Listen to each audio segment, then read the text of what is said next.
Hello friend, मैं अभिषेक शर्मा आपका technical classes में स्वागत कर रहा हूँ। और यहाँ पे अपन आज बात कर रहे हैं आपके सामने एग्जाम्पल नंबर 4.0 जो कि आपके सामने दे रखा है। एग्जाम्पल नंबर 4.0 तो देख लेते क्या है। Example number 4.0, a composite bar is made of a brass rod 25 mm diameter, यानी कि आपको एक रॉड दे रखी है ब्रास की जिसका डायमीटर 25 mm है, यहाँ लिखा हुआ है। enclosed in a steel tube of the 40 mm external diameter and 30 mm internal diameter, यानी कि वो enclosed है आपकी 40 mm external diameter और 30 mm internal diameter steel tube के अंदर डायमीटर जो दे रखे हैं। फिगर 4.20 आपको यहाँ पर शो हो रहा है। The rod and tubes being coaxial and equal in a length, यानी कि कोएक्सियल है, एक एक्सिस में है और उनकी लेंथ इक्वल है। Are securely fixed at each end, मतलब कि उनको हर एंड से आपको बंद किया गया है। If the stresses in the brass and steel are not to be exceed 70 megapascal and 120 megapascal, तो वो यहाँ पे बताया कि जो आपकी सिग्मा बी है वो 70 मेगापास्कल से ज़्यादा नहीं होनी चाहिए और सिग्मा स्टील 120 मेगापास्कल से ज़्यादा नहीं होनी चाहिए। तो आपको वहाँ पे बताना है कि आपका लोड कितना होगा जो कि उस बार के ऊपर लग रहा है, यानी कि जो बार आपको लेके जा रही है। Also find the change in length, आपको चेंज इन डिफॉर्मेशन बताना है। If the composite bar is 500 mm long, 500 mm long है, take E for the steel tube as 200 giga pascal and brass के लिए उन्होंने 80 मेगा पास्कल गीगा पास्कल दे रखा है। तो यहाँ पे सबसे पहले मेरे दिमाग में एक ही चीज़ आती है जो मैंने आपको बताया कि मुझे डायमीटर दे रखा था जो आपकी ब्रास की रॉड थी, तो उसके लिए जो डायमीटर दे रखा था वो दे रखा था उन्होंने 25।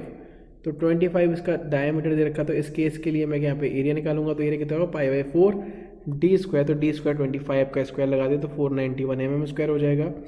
एस की बात करूंगा तो आउटर डायमीटर जो दे रखा है उसने 40 दे रखा है, इंटरनल डायमीटर कितना रखा है 30। तो यहाँ पे मैंने 40 का स्क्वायर मैंने 30 का स्क्वायर इंटू π/4 के, तो 550 निकल के आ गया। अब मुझे चेक करना पड़ेगा कि जो स्ट्रेसेस हैं वो मेरी सेफ हैं कि नहीं, यानी कि जो मुझे लिमिट दी है उस लिमिट के अलॉन्ग वो है या नहीं।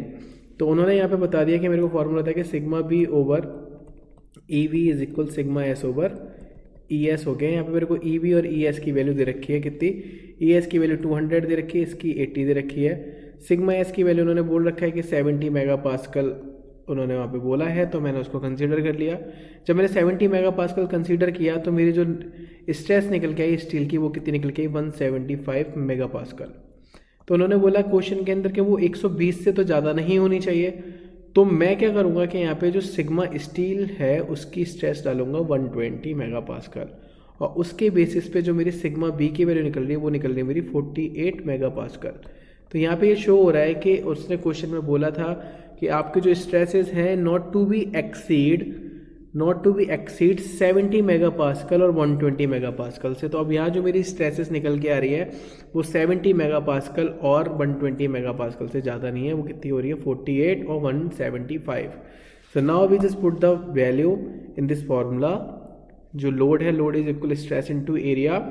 तो स्ट्रेस मैंने पहले ब्रास का लगा दिया, दूसरा मैंने एरिया उसका ब्रास का लगा दिया, फिर स्टील का एरिया लगा दिया, और एरिया ऑफ स्टील लगाने के बाद मैंने सारी वैल्यूज़ को कैलकुलेट किया तो मेरे पास यहाँ से लोड निकल के आया 89570 न्यूटन। तो मैंने किलो न्यूटन में चेंज कर लिया तो वो निकल के आया 89.57 किलो न्यूटन।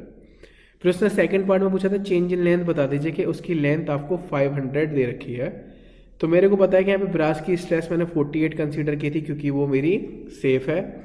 लेंथ मेरी 500 हो गई और मैंने ब्रास का यंग्स मॉडल्स लगा दिए 80 गीगा पास्कल, यानी कि 80 इंटू 10⁻³ मेगा पास्कल में चेंज करते तो यहाँ से मेरी वैल्यू निकली 0.3। और सेम अगर मैं दूसरे के लिए भी निकालूंगा तो वो भी मेरी कितनी निकलेगी 0.3 ही निकलेगी। क्यों? क्योंकि दोनों जो मेरी ट्यूब हैं वो बाहर से फिक्स्ड है तो उनके अंदर डिफॉर्मेशन बराबर ही होगा।